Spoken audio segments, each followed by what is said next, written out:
me mettre debout aussi, mais je vais me mettre ici.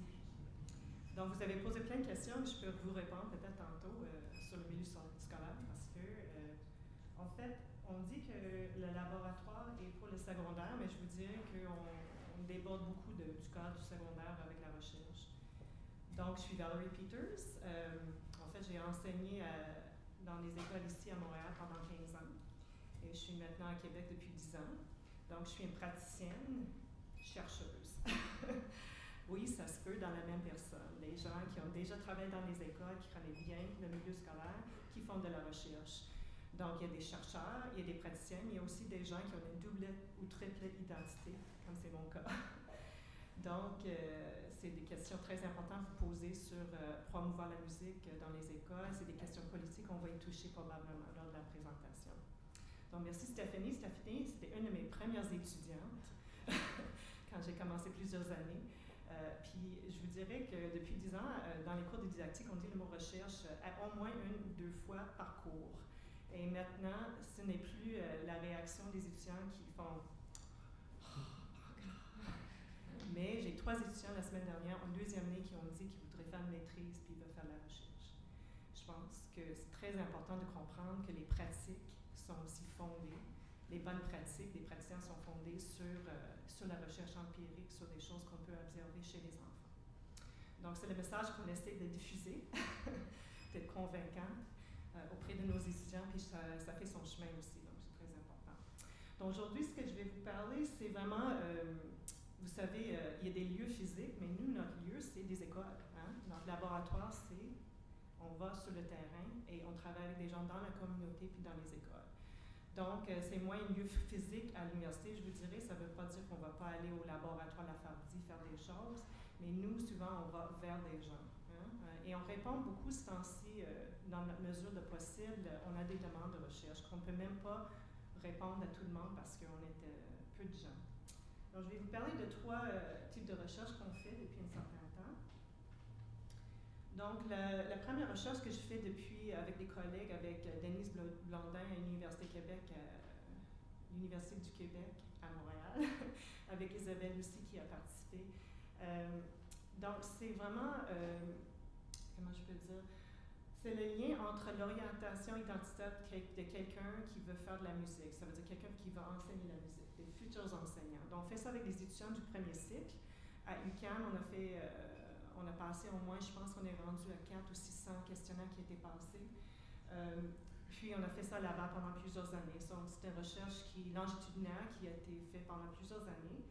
Et pourquoi on fait cette recherche-là? Parce qu'on se rend compte que, premièrement, il y a la double identité, c'est les musiciens et les enseignants, et ça a des incidences sur la persévérance de ces gens-là dans le milieu scolaire, s'ils vont rester. Donc, c'est vraiment important, la perception chez ces gens-là et leur orientation, parce qu'on n'est pas un musicien, on n'est pas une pédagogue, on est les deux en même temps. Et qu'est-ce que ça veut dire? C'est pas facile à expliquer, là. Mais, donc, on a eu des recherches, on a pris un modèle de Bouygues, c'était un Suédois, qui a fait une recherche de la théorisation ancrée avec beaucoup de membres. On n'a pas de méthode aujourd'hui, mais je peux vous en parler si vous voulez. Mais l'idée, c'est que souvent, nos étudiants ils vont se placer sur un continuum. Okay? Dans le continuum de musiciens, c'est interprète versus généraliste. Et le continuum de pédagogue, c'est centré sur l'enfant ou centré sur le contenu. Okay? Donc, je vous dirais que moi, j'étais une enseignante au début de ma carrière interprète-contenu. Okay? Je suis devenue généraliste enfant. Après le doctorat. Ça a été non dans mon cas. Et vous savez, c'est pas qu'on est un ou l'autre, mais c'est vraiment cette idée que notre but, puis ça revient à la conversation qu'on a ici, mais le but de l'éducation musicale dans les écoles, ce n'est pas de former des interprètes de haut niveau. Et ça, c'est un gros problème qu'on a, parce que la conception de nos futurs enseignants est basée sur une formation d'interprète à 90%.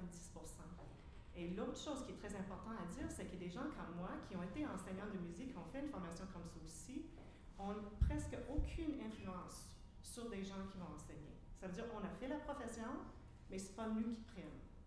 C'est les parents, c'est l'enseignant en privé et c'est des gens qui dirigent des ensembles.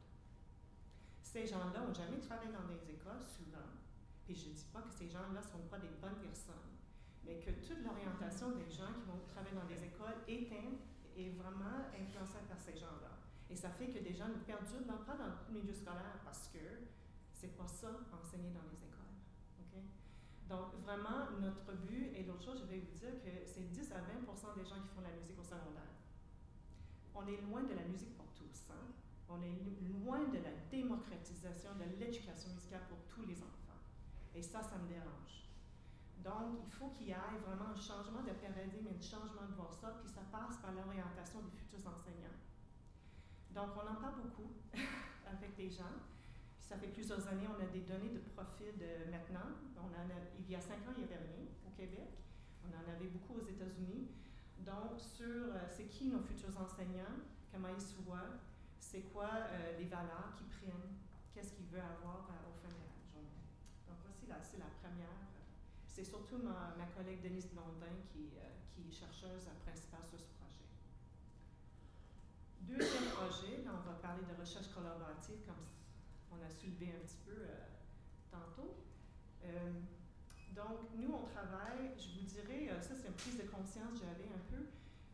Je peux faire la meilleure formation possible pour les futurs enseignants, mais en fait, ils s'en vont travailler dans des conditions extrêmement difficiles. Si vous connaissez un peu qu'est-ce qui se passe dans les écoles, ça peut être extrêmement difficile et c'est de plus en plus difficile. Donc, je me suis dit, ça va prendre la recherche des conditions de travail des gens, comme on fait dans d'autres matières, puis j'ai collaboré avec des gens en éducation sur ça pendant plusieurs années. Donc, on a recherche vraiment sur des conditions. Donc, on a commencé par plusieurs, encore une fois, études. La première, je vous dirais, c'est un sondage au Canada sur l'état de l'éducation musicale au Canada. Ça a été la Coalition pour l'éducation musicale au Canada avec qui je travaillais. Je faisais du bénévolat, en fait, j'étais consultante. Donc, on a fait ce sondage-là pour avoir une prise de données au Canada. Après ça, j'ai travaillé avec Jacques Lemieux, qui est quelqu'un qui est expert de la communication, puis on a essayé de regarder les données, puis en regardant, c'est quoi la différence avec le Québec versus Canada dans les écoles? Qu'est-ce qui est différent? Premièrement, la culture chantée est très différente. Je vous donne juste un exemple. Okay? Des chorales ailleurs, il y en a beaucoup plus, il y a plus de participation. Okay? Donc ça, c'est une des choses qui est sortie. On a fait 2 publications avec Jacques, puis on a traduit aussi les données pour que ça soit, encore une fois, dans Musique et pédagogie que Francis a mentionné. C'est le journal professionnel, okay? Pour faire part qu'est-ce qui se passe aussi pour les praticiens. Après ça, Zara, Pierre Valancourt, un étudiant en doctorat qui travaille avec moi, a fait un sondage ici au Québec. On a eu 301 répondants, c'est énorme pour les enseignants de musique. Donc, c'était un peu un cri de cœur aussi sur la réforme scolaire, par exemple, qu'est-ce qui se passe. Vous voyez ce qu'on appelle des Wordle. C'est des analyses qu'on a fait. Ça fait ressortir ce qui sort beaucoup, le bruit, manque, temps difficile. Hein? Donc, en lien avec les conditions de travail. Aussi, on avait demandé des choses sur le programme. Le problème, c'est pas le programme, en fait, c'est le temps. C'est le temps pour faire créer des enfants, interpréter des enfants, faire des activités d'appréciation. Donc, vous voyez un peu ce qui ressort des analyses de contenu qui étaient faites. Puis, maintenant, on est à la dernière phase. Je ne sais pas si c'est la dernière, mais c'est vraiment de la recherche collaborative, comme on disait. On ne fait pas de la recherche, ce n'est pas les rats, hein, les personnes. On fait pas de la recherche sur des gens. On fait la recherche avec. Donc, c'est vraiment une cadre théorique de collaboration. Ça veut dire qu'on ne rentre pas en disant aux enseignants, on est des experts. Vous avez des informations à nous donner sur les conditions de travail. C'est ce qu'on veut faire. On veut documenter vos conditions de travail. En fait, pourquoi je fais ça? Mais j'ai participé à ce qu'on appelle les entretiens de discussion sur les conditions de travail des professeurs à l'université dans ma 3e année parce que je trouvais que ça n'avait aucun sens, travailler à l'université. Puis pour comprendre ce que je faisais, puis ça m'a fait énormément de bien. Donc, on met des gens ensemble, on parle avec eux, puis on fait ressortir des choses. Juste une petite chose qui est ressortie beaucoup avec les enseignants du primaire, c'est ce combat, cette adversité. En fait, le mot adversité qui est revenu à maintes reprises, et une persévérance extraordinaire chez des gens qui travaillent une créativité. Donc, c'est ça, on est en train de faire ça. On fait ça cette semaine au FAMEC, au congrès avec des enseignants. C'est une demande de la FAMEC. Hein? Donc, on a des membres du milieu scolaire pour écrire un rapport sur les conditions de travail. Donc, c'est vraiment des choses politiques. Le dernier projet, mais un projet important sur l'engagement musical, la motivation qu'on appelle, mais on va dire langage musical, avec Susan O'Neill, qui est une experte de la motivation qui travaille aussi avec Francis beaucoup. On a un centre de recherche, le Model Research Group. On travaille aussi sur ce qui est numérique. Donc là, il va y avoir 1600 élèves bientôt. On est en traduction du sondage qui va remplir le sondage. On a 3 provinces. On devrait avoir beaucoup de données pendant plusieurs années sur l'engagement. On va avoir un portrait vraiment, qu'est-ce que les jeunes font, pas juste à l'école, mais à l'extérieur de l'école. C'est très important, comme Francis disait, de voir qu'est-ce qui engage les jeunes. On a eu un institut de recherche aussi avec plusieurs chercheurs à l'Université Laval pour la première fois. Ça fait partie de notre mandat de former des futurs enseignants. C'était très apprécié par les étudiants. Je pense qu'il y était 15-20 étudiants, plusieurs professeurs. Une belle collaboration sur la recherche. Et finalement, on travaille aussi dans extrascolaire, Jeunes lycéens du monde. C'est un livre qui est en publication présentement. Ça va être sorti, puis on parle de transfert de connaissances, mais c'est vraiment les étudiants doctorales et moi, et Francis va collaborer aussi. C'est de dire, mais c'est quoi les meilleures pratiques basées sur la recherche et des praticiens, comment on enseigne la musique. Et ça, évidemment, c'est pour les professeurs privés, mais pour moi, c'est pas différent de ce que je vais faire avec un groupe. C'est juste la façon qu'on le fait dans un groupe de 30 qu'un à un. Donc là, c'est une demande de Jeunes lycéens du monde et on va demander des subventions pour mettre des ateliers pour être capable de rencontrer des profs privés puis travailler avec eux. Donc on est très fiers de cette collaboration puis je suis fière beaucoup des étudiants qui ont travaillé énormément sur cette publication. Et je remercie Francis aussi pour son aide. Donc, plusieurs subventions, vous voyez, presque 440 000 $ dans les dernières années, donc beaucoup de travail et collaboration. Et beaucoup de communication et de publication en essayant de diffuser le travail qui était fait. Donc, notre but, c'est vraiment la musique pour le plus de jeunes possible, puis d'être surmonter les défis, finalement, de travailler dans les différents milieux. Donc, je peux répondre à vos questions. Je pense que ça va être...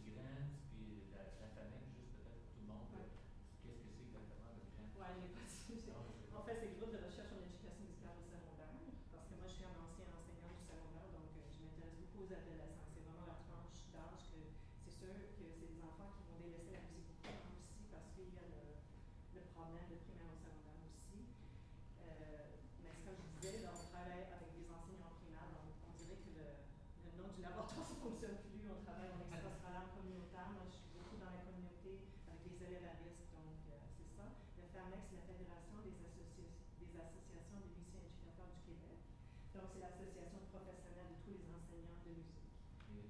De musique externe? Non, à l'école. À l'école. Oui, mais ça regroupe aussi des professeurs de pédagogie aussi. Là, ils essaient d'intégrer aussi, essaient d'aller un peu plus large, mais au départ, c'était les enseignants dans les écoles. Est-ce qu'il existe une association d'éducateurs qui ne sont pas dans les écoles? Oui. Oui. Ça s'appelle comment? L'association des professeurs de musique du Québec. OK. Et au Canada, il y en a un aussi.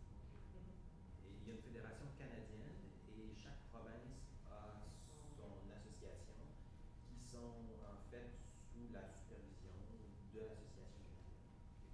Donc, si je comprends bien, toi, tu travailles beaucoup dans les écoles, Francis, à l'extérieur de l'école. Exactement. Moi, j'ai jamais eu de pied à l'école. Pour enseigner. Ouais. C'est découpé comme ça en même temps. Je vous dirais qu'il y a tellement de principes de transfert que, tu sais, puis quand j'enseigne de plus en plus, je vois que, tu sais, j'ai plein d'étudiants qui sont dans mes cours qui vont être des profs privés, éventuellement, tout ça. Donc, pour moi, les principes d'apprentissage sont pas du tout différents. C'est la façon factuelle que j'en parle. C'est ça, c'est sûr. Vous vous rendez compte? Manu? Merci Valérie pour cette présentation. J'avais une petite question de précision. Qu'est-ce que tu entends ou vous entendez par caractéristiques personnelles? Comment vous les sélectionnez ou les jugez pertinentes? Ben, les caractéristiques personnelles, c'est que une future enseignante va dire des choses comme, par exemple, je vais vous donner un exemple. Moi, faire de la musique à l'école, c'est ça, mais moi, je veux bien garder le côté professionnel. Je veux continuer à jouer, tout ça. Ça, c'est vraiment important pour moi. Sinon, je ne suis pas une personne complète. Je ne suis pas une vraie musicienne. Okay, par exemple, ça peut être ça. Donc, il y en a plusieurs. On vient de donner là, les caractéristiques. Ce qu'on voit, en fait, l'orientation professionnelle et personnelle sont très étroitement liées. Qui fait que quelqu'un comme ça, qui a des valeurs ou des choses qu'il veut garder dans sa vie, il ne serait pas content si ça ne marche pas. Mais le pub, par exemple, puis se lever le lendemain matin à 8 heures, surtout s'il était 2 jeunes enfants. À un moment donné, on ne peut pas tout faire. Mais ça fait partie un peu du combat, parce qu'à un moment donné, je peux dire comme ça, on délaisse certaines choses.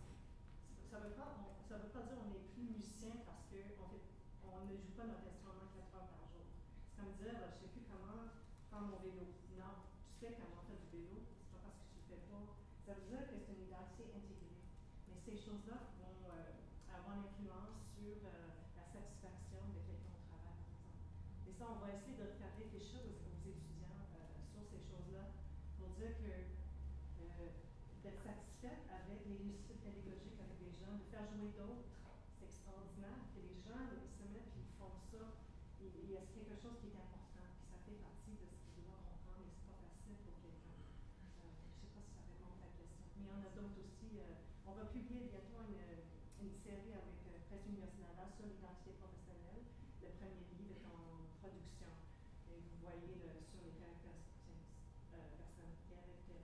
personnelles des futurs enseignants. Oui.